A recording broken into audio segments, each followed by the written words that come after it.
Former undefeated IBF featherweight champion of the world, Josh Warrington, was knocked out in the 9th round by 12-1 underdog Mauricio Lara. How does he recover? Hello and welcome to the Boxing District, and the first thing I have to do in this video is hold my hands up and apologise. I dismissed Mauricio Lara against Josh Warrington this Saturday night. I didn't think the fight would be a walkover, but I never entertained the idea of Lara winning, and I was proven wrong. Lara knocked Josh Warrington out in the 9th round after dominating from the 4th, where he landed a brutal knockdown. Josh Warrington could have been knocked down 2 or 3 times. He showed great heart to stay up. The ref could have stopped the fight in the 4th. His corner could have pulled him out at the end of the 4th. Lara essentially dominated the fight from then on. Josh Warrington looked off from minute 1. The first couple rounds, he didn't look awful, but he was getting hit far too much. He looked pretty slow and sluggish. He was throwing a lot of punches, but he was getting hit so much in return. This didn't look like someone who was outclassing a much weaker opponent, which is what everyone expected. Warrington's battled hard in the first 3 rounds, looked like he was fighting hard, but he just took so many shots. Then, in the 4th round, with just over a minute to go, Lara threw a pretty sloppy combination of a right hand to the body and a looping left hook to the head, and it landed on Josh Warrington and absolutely rocked him. Lara, he threw these punches so wide, his face was completely exposed, he had no guard when he threw those punches, his hands were down. Warrington on a good night surely would have punished that with a crisp 1-2 straight down the pipe, but this Saturday, he just looked so off. I don't know if it was the weight cut or probably the inactivity. This guy, remember, Warrington hasn't fought since October 2019, and even that was only a 2-round fight.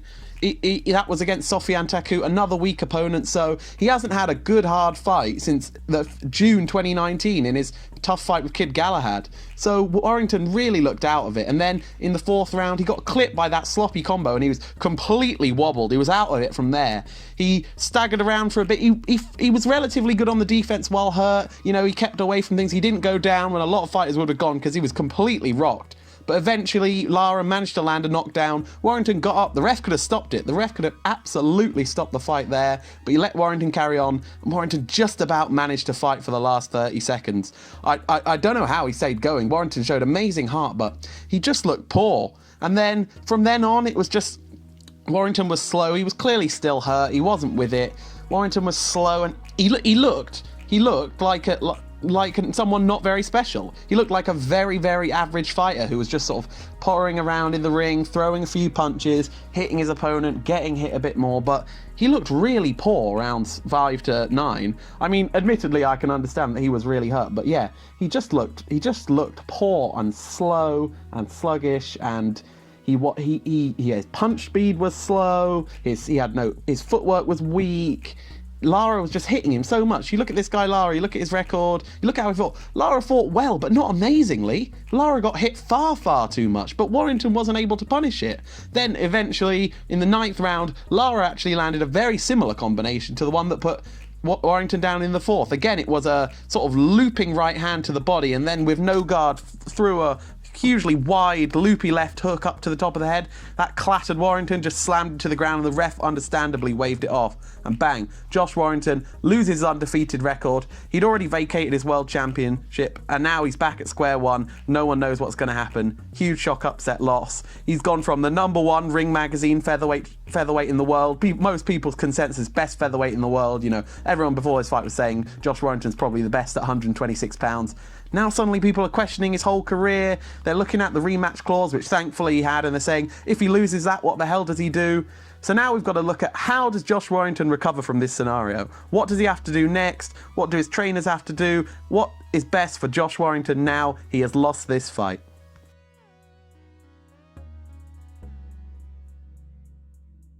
The first thing Josh Warrington has to do, to put it bluntly, is win the rematch. This seems obvious, and if he were to lose the rematch, there's a whole other video that needs to be made about where on earth Warrington goes from there. But it is really that simple. The best thing Josh Warrington can do now is make sure he wins the rematch with Lara, preferably in very impressive fashion. Because the thing is, Lara didn't look amazing or anything on Saturday night. This wasn't an example of elite level talent finally getting his opportunity to show itself. Lara got hit far too much, dropped his hands far too much, and didn't do anything particularly spectacular, beyond perhaps not being overwhelmed by the big opportunity. Lara genuinely looked like someone that would serve as a good comeback fight for the Josh Warrington we thought we knew. He was tough and scrappy, but nothing spectacular on the technique front.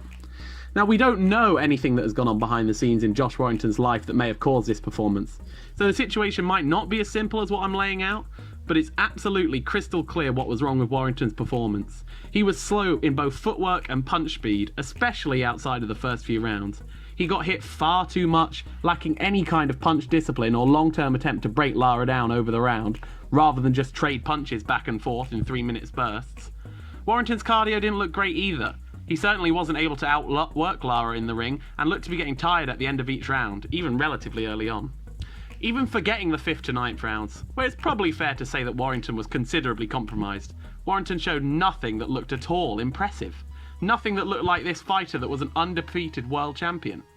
Whether this was because of inactivity, a bad training camp, something else, or even some combination of factors, Warrington needs to sort it out. The remedy I would suggest would be a long, maybe 16-week training camp with savage conditioning work and plenty of sparring. So Warrington is absolutely ready to do 12 hard rounds in peak condition and has absolutely no issue with hard competitive rounds. We can only assume inactivity played a role in how poor Warrington looked this weekend. And while there's no substitute for actual fights, proper, full-on competitive sparring is the next best alternative. So a lot of that should shake off the last of the ring rust that appears to have built up for Warrington over the lockdown period. The Josh Warrington that beat Carl Frampton and Kid Galahad beats Mauricio Lara easily. That much is clear. So Warrington doesn't need to reinvent the wheel here in terms of his style or technique. Just get back to his best in order to win this rematch. Warrington needs to return back to his disciplined guard with a lightning-fast jab ready to fire off at any time. Return to quickly stepping in, firing off a 1-2 and bouncing back out before getting hit with anything in return. When Warrington traded up close and personal with Frampton in their fight, he made sure he got hit a lot less than Frampton in any given exchange. Warrington didn't do anything of the sort on Saturday night, and that is a huge part of why he lost. The most important thing for Warrington and his supporters is that he definitely has the talent to easily beat Lara in the rematch, if he can just show it. So assuming he is able to do that, where does he go after that fight?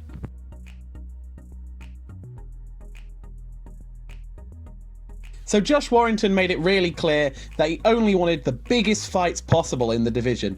The other world champions, all the top names, and he was willing to travel to America to make it happen. Warrington even vacated his IBF World Championship in an attempt to make these fights more likely to happen. So the impact of this loss, assuming that he wins the rematch, could be potentially quite mixed. It's hard to tell. Obviously there's just the element of time. It's now going to be longer before any of those fights happen, because Warrington, before anything else, has to organise a rematch with Lara. But looking at those big opponents, Kanju was the main one that was constantly bandied about. Warrington was linked with fighting WBA regular champion Kanju when he was promoted by Frank Warren, and then again when he was promoted by Eddie Hearn for the second time. So they're clearly on a path to fight each other. Now, if you think about, if you're Kanju and you see that Warrington's lost to Lara, how do you react to that? Do you think, oh, he's lost his prestige, I don't want to fight him anymore? Or do you think, oh, that just shows he's more beatable than I thought. He's no longer this undefeated monster that everyone made him out to be. It's hard to tell. But the thing is, Kanju, he hasn't had many big fights before. He's still not a full world champion. He's only the WBA regular champion, whatever that is, but he's not as highly regarded as the other world champions in the division.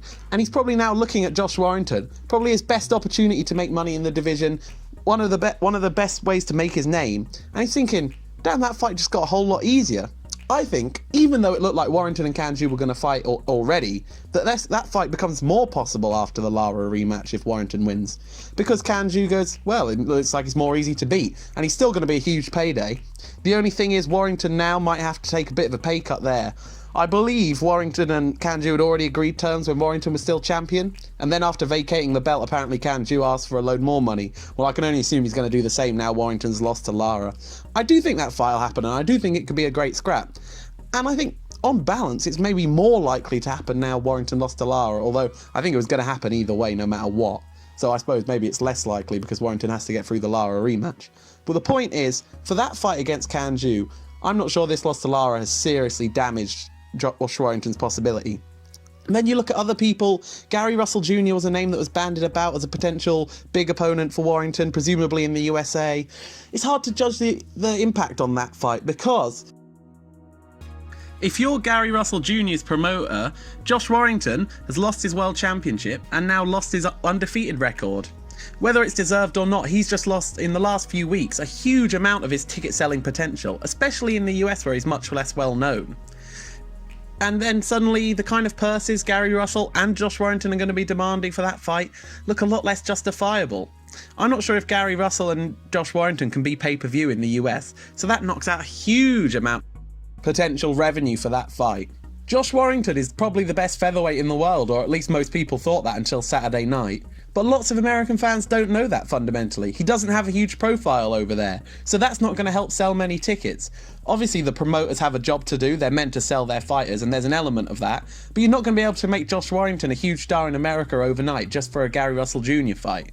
So you have to look at that, and now losing that undefeated record, and he's not a world champion, suddenly that Gary Russell Jr. fight just doesn't look that possible, especially because Gary Russell Jr. only fights like once a year. He demands a huge paycheck just to get in the ring, despite not having any particularly amazing wins on his record.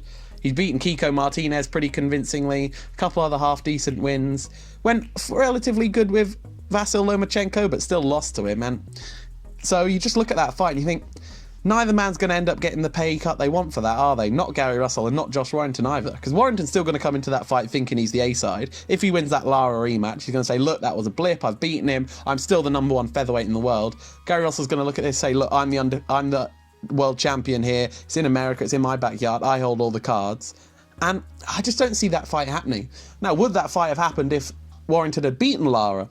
Maybe not, but he'd still be this undefeated former world champion that you can go, look, he just vacated his belt, he's the best featherweight, this guy is the best in the division, Gary Russell's one of the world champions, he's one of the best in the division, and they're going to go out and scrap. But now, questions will just emerge, especially in the US market. They're going to look at that. It's going to be a lot harder fight to sell. So that Gary Russell Jr. fight now looks really on the ropes. And then other potential fights for Josh Warrington, it's unclear to see. Obviously now, after this loss, suddenly the Kid Galahad fight, presuming Kid Galahad beats Jazza Dickens, as he is the favourite to, for the IBF World Championship, suddenly now Josh Warrington might have to take that fight. Which sounds crude, but he's no longer in as strong as a position as he was when he vacated that featherweight championship, saying, I don't need that fight. Kid Galahad, fighting him for the world championship, I think right now Josh Warrington would take that. So it's very unclear to see what Warrington does that next. Navarrete, the WBO world champion, I think he has a working relationship with Bob Arum. Maybe something could be done there, and Navarrete has a big Mexican following, Warrington has a big British following, maybe something could happen, but it's unclear. And again, Warrington, having lost his undefeated record, suddenly looks, he's just much less of a ticket seller in the US now. The Warrington train is certainly not over after this Saturday night. He's still an amazing fighter, and if he can win the rematch, which he absolutely has the potential to do, he's still in a solid position in the division. Exactly where he goes from there, only time will tell. He can still have great world title fights, win world championships, and there's even an obvious potential Carl Frampton fight, maybe for a world championship in the division above, if both fighters continue to win. But this definitely doesn't need to be the end for Josh Warrington. Loads of people are questioning exactly where he goes now. I suppose that's the nature of this video, but Josh Warrington still has huge potential. He's still one of the best featherweights in the world, and he still has the potential to have huge fights both in the UK and the US.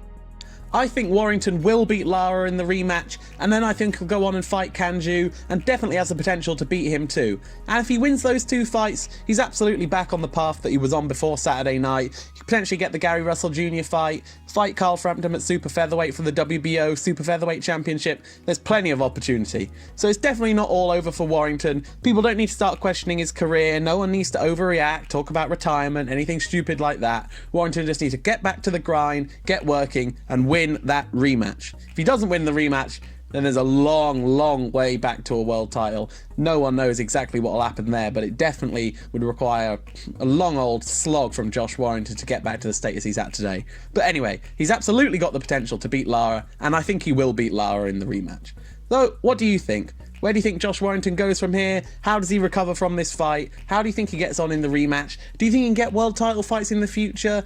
Do you think maybe he's going to have to fight Kid Galahad, red-faced, after vacating his title not to? Do you think he'll still fight Kanju, Gary Russell, go to the US? What do you think is going to happen? Maybe you think he's going to lose the Lara rematch. Then what do you think is going to happen after that? He's absolutely between a rock and a hard place then. So anything you think about Josh Warrington now, drop it down in the comments. And thanks for watching.